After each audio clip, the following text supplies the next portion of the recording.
요즘 남자친구와의 관계가 이상하다고 느끼던 찰나였어. 우리는 서로 매일같이 싸우다가 언제부턴가 대화가 뚝 끊기다시피 했거든.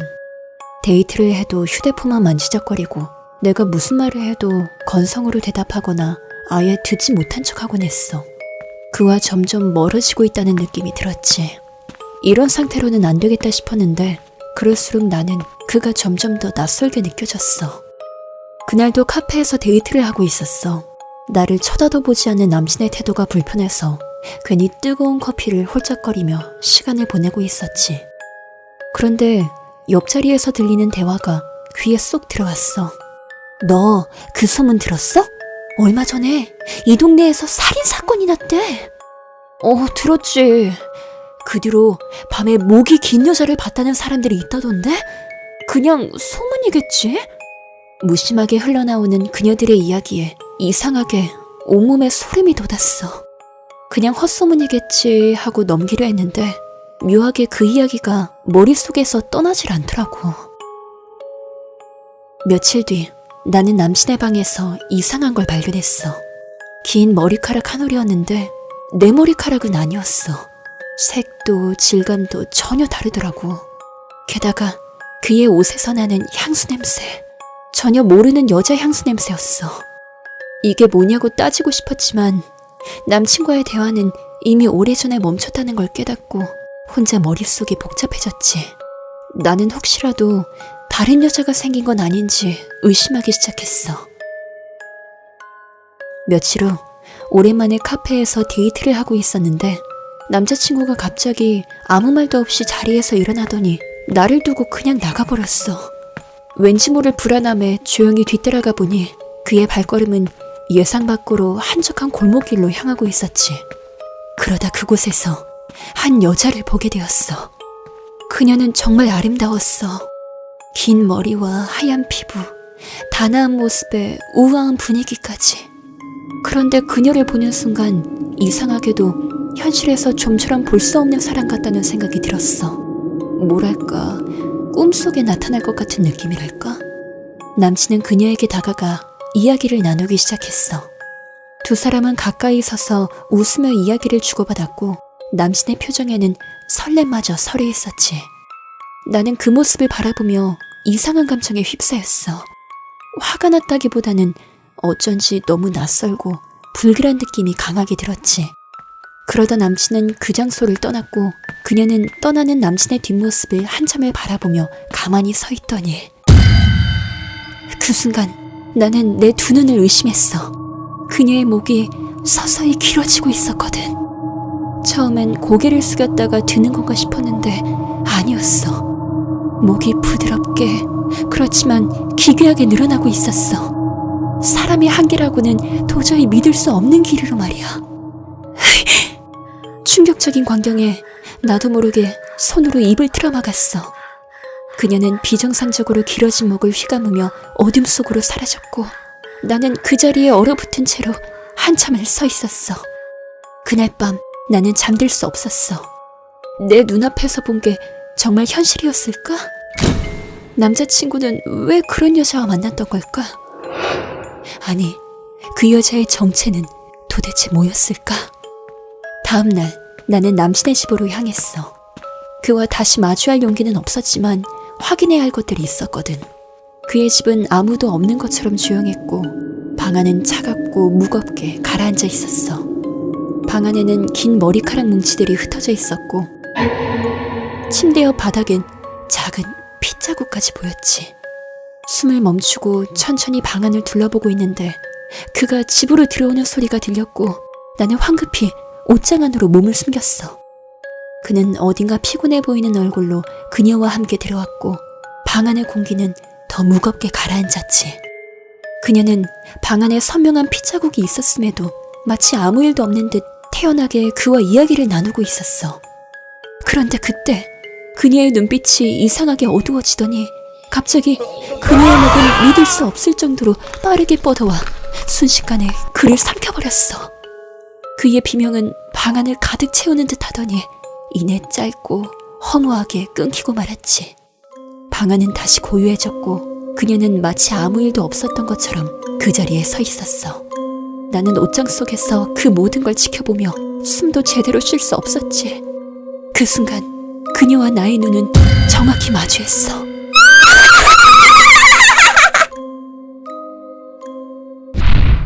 로크로쿠비, 일본의 전통 요괴로 목이 길게 늘어나는 특징을 가진 존재이다.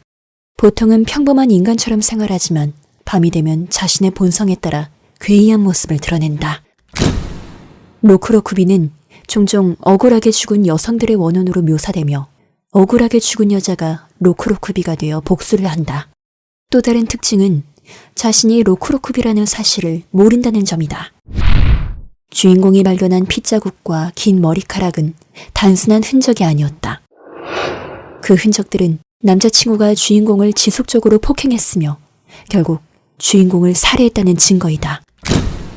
방에 남아있는 흔적들은 그녀가 죽음을 맞이한 장소였음을 알 수 있다. 주인공은 최근에 동네에서 벌어진 살인사건과 목이 긴 여자에 관한 소문을 들었지만 이 사건이 자신의 이야기라는 것을 인지하지 못한다. 그 이유는 주인공은 이미 남자친구에게 살해당했고 떠도는 영혼이 되어 죽음을 인지하지 못한 상태였기 때문이다. 남자친구가 만났던 정체불명의 여자는 남자친구에게 살해당한 후 복수심에 불타는 주인공의 영혼이 로크로쿠비로 나타났던 것이다. 그녀는 자신의 요괴로 변했다는 것을 인지하지 못했기 때문에 그 여자가 자신임을 알아채지 못했던 것이다. 주인공은 결국 자신을 죽이고도 잡히지 않고 뻔뻔하게 일상생활을 이어가던 남자친구를 로크로쿠비의 모습으로 삼켜버렸다. 남자친구는 자신이 저질렀던 폭력과 살해에 대한 대가를 치른 것이다.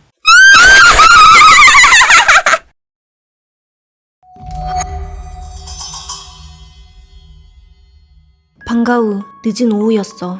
유진이랑 나는 학교 운동장에서 놀며 그날 하루를 마무리하고 있었지. 날은 점점 어두워졌고 운동장엔 나와 유진이만 남아있었어. 한참 재밌게 놀고 있는데 배가 살살 아파오기 시작하더라고. 아, 점심 먹은 게 잘못됐나? 배가 왜 이렇게 아프지? 너 아까 우유 먹더니 그거 상한 거 아니야? 그런가? 맛은 괜찮았는데. 몰라. 아무튼 나 화장실 좀 갔다 올게. 학교 운동장을 지나 학교 건물로 들어섰을 때 복도는 텅 비어 있었어. 그런데 이상하게도 1, 2, 3층의 화장실 문이 모두 잠겨 있는 거야. 그래서 하는 수 없이 4층까지 가게 됐는데 거긴 다행히 문이 열려 있더라고. 화장실 문을 밀어 열었을 때 안은 조용했어. 학교 화장실 특유의 찬 공기가 느껴졌고 난 다급하게 아무 칸에나 들어갔지. 문을 닫고 숨을 내쉬며 앉아있는데 옆칸에서 물 내리는 소리가 들렸어. 뭐지? 이 시간에 누가 화장실에 있는 거지? 잠시 멈칫한 순간 화장실 불이 꺼졌어. 그리고 이어지는 물방울 떨어지는 소리. 그 소리는 일정하게 들려왔지. 금방 멈출 줄 알았는데 점점 커졌고 마치 그 물방울 소리가 내 칸 쪽으로 다가오는 것처럼 느껴졌어. 심장이 터질 듯 뛰었고 아무것도 확인할 용기가 나지 않아서 문을 벌컥 열고 뛰쳐나왔지. 지혜야, 왜 이렇게 빨리 왔어? 너 안 닦고 왔지? 닦고 왔거든? 아니 4층 화장실에 갔는데 이상한 소리가 들리더라니까? 4층 화장실? 왜 4층까지 갔어? 유진이는 갑자기 표정이 변하며 뭔가를 떠올린 듯한 표정을 지었어. 1, 2, 3층 문이 다 잠겨있던데? 그래서 어쩔 수 없이 4층으로 갔지. 너 하나코상 계단 몰라? 하나코상? 그게 뭔데? 학교에서 옛날에 있었던 일인데 어떤 여학생이 방과 후 운동장에서 놀다가 술 취한 개한테 쫓겼대. 그래서 화장실로 숨었는데 결국 4층 화장실 4번째 칸에서 끔찍한 일을 당하고 죽었다더라고. 그 뒤로 4층 화장실 4번째 칸에서 4번 노크하고 거기 누구 있어요? 라고 물으면 그녀의 대답이 들린다는 거야. 유진이의 말에 아까 화장실에서 있었던 일이 생각나서 소름이 돋았어.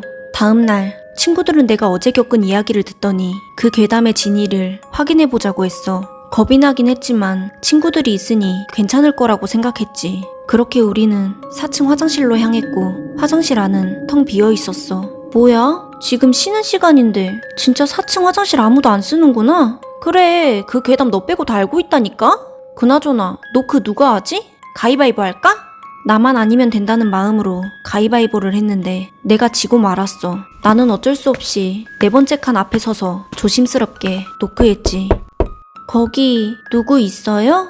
다행히 아무 소리도 들리지 않았고 우리는 서로 마주보며 허탈하게 웃었어. 아이, 괜히 쫄았네. 역시 헛소문이었던 거지? 그런데 그 순간이었어. 우리는 잠시 서로의 얼굴을 보며 굳어버렸고 동시에 그 자리에서 도망쳤어. 그날 이후 집에서도 이상한 일이 벌어지기 시작했어. 물방울 떨어지는 소리가 계속 들려오는 거야. 그 소리는 점점 가까워지기 시작했고 밤이 되면 방 안에서 더욱 선명하게 소리가 들렸어. 그날 밤 나는 평소보다 더 깊은 피로감을 느끼며 잠들었어. 이상한 물방울 소리 때문인지 머리가 지끈거렸고 온몸이 무거웠지. 갑자기 숨이 막히는 듯한 압박감에 눈을 떴는데 팔도 다리도 마치 쇠사슬에 묶인 것처럼 꼼짝할 수 없었어. 그리고 뚝뚝 떨어지는 물방울 같은 소리의 정체를 알 수 있었지. 네가 날 불렀잖아. 나랑 놀자는 거 아니었어?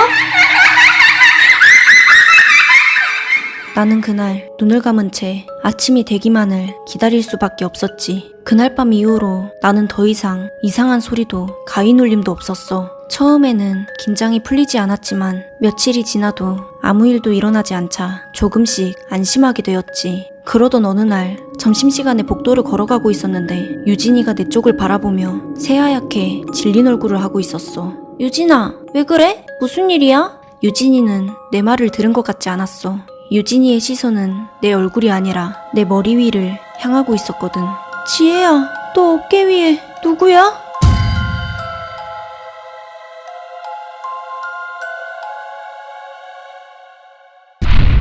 1, 2, 3층 화장실이 모두 잠겨 있었던 것은 우연이 아니었다. 이는 하나코가 주인공을 4층 화장실로 유인하기 위해 의도적으로 만들어낸 상황이었다.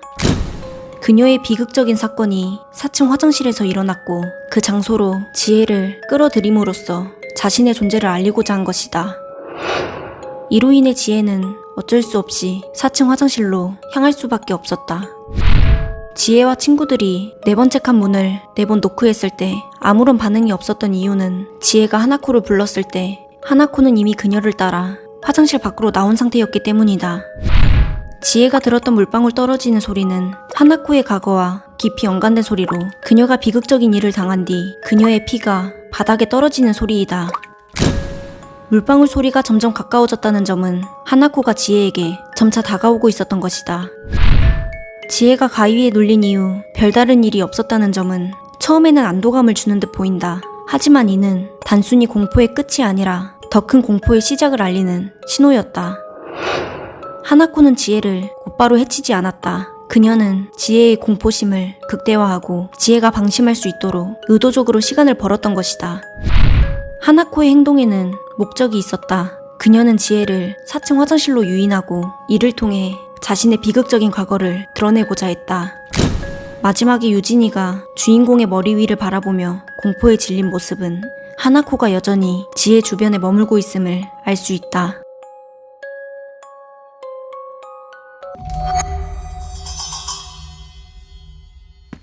오늘도 평소와 다름없는 출근길이었어. 늘 같은 시간, 같은 지하철역. 어딘가 이상한 4번 출구라는 표지판이 눈에 띄었어. 4번 출구? 여기가 원래 4번 출구였나? 그리고 출근 시간인데 사람이 왜 이렇게 없지? 이상하다는 생각은 들었지만 바쁜 아침에 신경 쓸 틈도 없이 대수롭지 않게 지하철에 올랐지. 열차가 움직이기 시작하자 나는 늘 그렇듯 핸드폰 화면에 시선을 고정했어. 그런데 이상하게도 출입문에 적힌 커다란 4라는 숫자가 눈에 계속 걸리더라고. 애써 무시하려 했지만 괜히 찜찜했지. 주변을 둘러보니 승객은 딱 한 명 있었는데 그 여자가 자꾸만 내 눈에 들어왔어. 그녀는 한쪽에 앉아 핸드폰을 들여다보고 있었는데 표정이 정말 이상했어. 굉장히 심각한 얼굴을 하고서 몸은 경직되어 있는 것 같았지. 말을 걸고 싶었지만 그 분위기가 너무 무거워서 선뜻 다가갈 수 없었어. 열차는 평소보다 속도가 느린 듯 했지만 문제는 없어 보였어. 그런데 정작 역에 가까워질 시간이 되자 열차는 멈추지 않았지. 이제 멈출 때가 됐는데 내가 잘못한 건가? 왜 안 멈추는 거야? 그때였어. 열차 안에서 방송이 울렸는데 4번 출구로 대피하세요. 4번 출구로 대피하세요. 스피커에서 나오는 목소리는 방송이라기엔 너무나 이질적이었어. 처음엔 잘못 들은 줄 알았지만 방송은 계속 반복되었지. 4번 출구로 대피하세요. 4번 출구로 대피하세요. 점점 더 커지는 소리에 내 심장은 빠르게 뛰기 시작했어. 그 여자도 방송을 듣고 있는지 확인하려고 돌아봤는데 그녀는 여전히 핸드폰을 들여다보고 있었지. 꼼짝도 하지 않은 채로. 무언가 해야겠다는 생각에 숫자 4가 적힌 출입문을 열려고 했지만 꿈쩍도 하지 않았어. 손잡이를 잡고 힘껏 당겼지만 소용없었지. 불안감은 점점 커져만 갔고 어쩔 수 없이 다음 칸으로 이동하기로 했어. 문을 열고 다음 칸으로 들어섰는데 믿을 수 없는 광경이 펼쳐졌어. 방금 내가 있었던 칸과 똑같은 구조였고 그 여자도 똑같은 자리에서 핸드폰을 들여다보고 있었거든. 분명 다른 칸으로 들어왔는데도 상황이 똑같았어. 나는 숨을 삼키며 그녀에게 말을 걸었지. 저기요, 혹시 무슨 일 있으세요? 하지만 그녀는 내 말을 무시한 채 움직임도 없이 핸드폰 화면만 바라보고 있었지. 가까이 다가가 핸드폰을 얼핏 봤는데 엄마 미안해, 사랑해 라는 문구의 메시지가 반복적으로 보내지고 있었어. 그 모습이 너무 소름 끼쳐서 열차 안 공기가 무겁게 느껴졌지. 창밖을 확인하기 위해 창문 쪽으로 다가갔지만 아무것도 보이지 않았어. 온통 새까만 어둠뿐이었지. 이상한 느낌에 곧바로 다음 칸으로 넘어갔어. 이제는 더 이상 평범한 상황이 아니란 걸 알았지.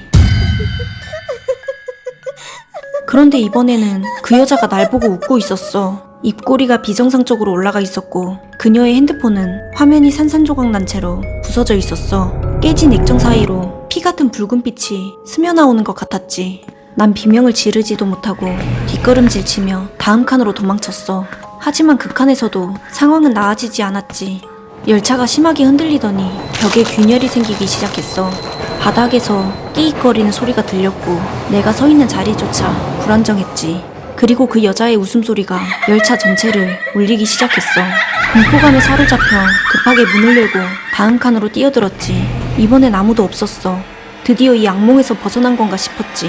안심하고 겨우 숨을 돌리려는 순간 건너편 칸에서 문이 열리는 소리가 들렸어. 그리고 그곳엔 그 여자는 온몸의 뼈가 부러진 듯 이상한 형태로 꼬여 있었고 그 상태로 나를 향해 다가오고 있었어. 4번 출구로 대피하세요. 이 지하철은 단순한 출근길이 아니라 주인공이 과거에 사고로 목숨을 잃었던 장소이다. 4번 출구는 현실 세계의 지하철 출구가 아니라 주인공이 사고로 사망하면서 저승으로 가는 입구가 되어버린 상징적인 출구이다.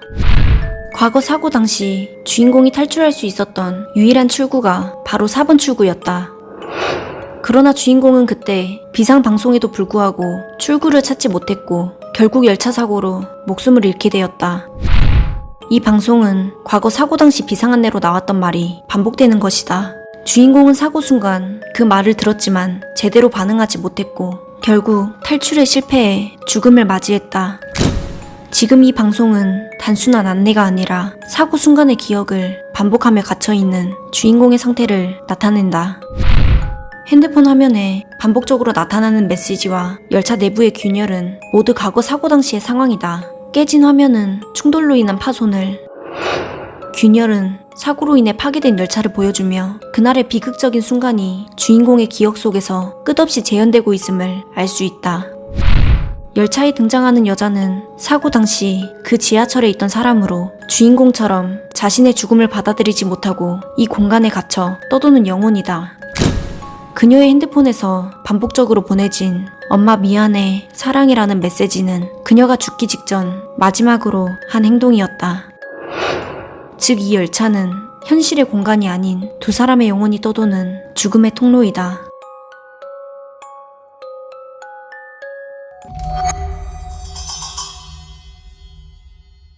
최근에 이사를 했는데 내가 예상했던 것보다 아파트가 훨씬 낡아 보였어. 벽에 균열들과 여기저기 들뜨고 벗겨진 페인트 조각들이 이곳이 얼마나 오래된 곳인지 그대로 보여주고 있었지. 창문 틈새로는 바람이 세차게 불어들어왔고 엘리베이터는 탈 때마다 불안하게 흔들렸어. 그래도 월세가 저렴했기에 이 정도 불편은 그냥 감수하자는 생각으로 애써 위안을 삼았지. 짐을 정리하다 말고 잠시 창밖을 바라봤어. 내가 사는 집에선 건너편 아파트가 눈앞에 그대로 보였거든. 밤이라서 그런지 대부분의 창문에는 불이 켜져 있었는데 유독 눈에 띄는 창문 하나가 있었어. 다른 방들은 환히 불이 켜져 있었는데 그 방만 깜깜하게 어둠 속에 묻혀 있었거든. 창문 하나만 불이 꺼져 있네? 저 집은 아무도 안 살고 있나? 단순히 비어있는 집일 수도 있었지만 그 집은 이상하게도 나에게 묘한 느낌을 주었어. 짐 정리가 끝나고 자정이 될 무렵 침대에 누워 휴대폰을 만지작거리다가 문득 그 어두운 창문이 다시 떠올랐어. 아, 왜 이렇게 아까 봤던 그 집이 자꾸 생각나지? 방 안에 불을 끄고 밖을 내다봤어. 건너편 아파트 대부분 창문들과는 달리 그 집은 여전히 어두웠지. 처음 봤을 때와 똑같이 깜깜했지만 이번엔 그 너머에 무언가가 보였어. 사람 같은 형체가 창문 가까이에 서 있는 거야. 설마 내가 염탐한 걸 본 건 아니겠지? 나는 황급히 침대로 돌아갔지만 눈을 감아도 그 형체가 머릿속에서 떠나지 않았어. 어둠 속에 우뚝 서있던 그 실루엣, 사람이 맞는지도 확신할 수 없는 그 모습이 계속 떠올랐거든. 다음날 퇴근 후 하루 종일 머릿속을 떠돌던 그 창문을 다시 확인해야겠다는 생각이 들었어. 이번엔 확실히 뭔가를 알아내겠다는 심정으로 방 불을 끄고 창밖을 보니 어제 봤던 그 형체가 여전히 그 자리에 서 있었어. 폰으로 사진을 찍어 확대해보니 그 존재가 조금 더 뚜렷하게 보였어. 그 형체는 두 손으로 얼굴을 감싸고 있었는데 손가락 사이로 얼굴이 가려져 잘 보이지 않았지. 머리카락이 전혀 없는 것처럼 보였고 몸이 이상하게 말라 있었다고 해야 할까? 사람이라면 너무 비정상적으로 마른 느낌이었어. 너무 무서워서 친구 혜진이에게 사진을 보냈어. 혜진아, 내가 보낸 사진 봤어? 에이, 인터넷에서 누가 합성한 거 보낸 거 아니야? 내가 믿을 줄 알고? 진짜야. 네가 와서 확인해보면 되잖아. 나 진짜 지금 바로 간다? 없으면 네가 야식 사는 거다. 그날 밤 친구가 내 집으로 찾아왔고 혜진이는 오자마자 창밖을 확인했어. 야, 어느 집이야? 네가 알려줘야지. 몰라. 난 무서워서 못 보겠어. 네가 잘 찾아봐. 저기 불 꺼져 있는 저 집이야? 어? 그런데 그 순간 혜진이는 멈칫하더니 떨리는 목소리로 말했어. 지수야, 나 눈 마주친 것 같아. 혜진이의 말을 듣고 다시 창문을 확인했지만 이상하게도 아무것도 보이지 않았어. 그리고 그때였어. 현관문이 갑자기 미친 듯이 흔들렸고 도대체 무슨 일이 벌어진 건지도 모를 만큼 큰 소리와 진동이 집 전체를 뒤흔드는 것 같았지. 혜진이는 공포에 질린 얼굴로 말도 없이 혼자 방으로 들어가 문을 잠궜어. 나도 무서워서 곧바로 화장실로 숨었지. 화장실 안에서 나는 귀를 막고 웅크렸어. 밖에서는 뭔가 부딪히는 소리와 낮고 깊은 신음소리가 이어졌지. 그 끔찍한 소리는 꽤 오랜 시간 지속되다가 어느 순간 모든 소리가 멈췄어. 나는 겨우 용기를 내서 문을 조금 열었는데 거실 곳곳에는 핏자국이 가득했어. 손톱 자국처럼 날카로운 긁힌 흔적들이 벽과 문틀을 따라 이어져 있었고 혜진이는 어디에도 보이지 않았지. 나는 떨리는 몸으로 창문 앞으로 걸어갔어. 그런데 건너편 어두운 창문에는 다시 그 형체가 서 있었지. 이번엔 두 손을 얼굴에서 떼고 있었고 나를 똑바로 바라보고 있었어.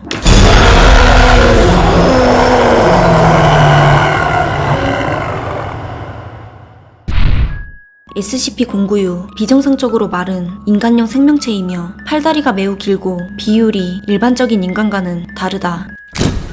누군가 SCP-096의 얼굴을 직접 보게 되면 SCP-096은 즉시 격렬한 반응을 보인다. 얼굴이 관찰된 사실을 인지한 후 관찰자를 끝까지 추적하여 반드시 제거하는 것이 특징이다. 친구 혜진이는 그 창문을 보고 괴물과 눈이 마주쳤다고 했다. 이후 거센 소음과 충격이 집을 휩쓸었고 집 안에는 핏자국과 벽에 남은 손톱 자국이 발견되었다. 이는 혜진이가 그 형체에게 잔혹하게 당한 흔적으로 그것의 희생자가 되었음을 알 수 있다. SCP-096이 혜진이에게 형체도 알아볼 수 없을 정도의 힘을 가했기 때문에 주인공 지수는 혜진이를 찾지 못한 것이다. 창문에 다시 나타난 형체는 이번에는 주인공을 바라보고 있었다. SCP-096의 얼굴을 마주해버린 주인공은 결국 친구와 같은 최후를 맞이했다.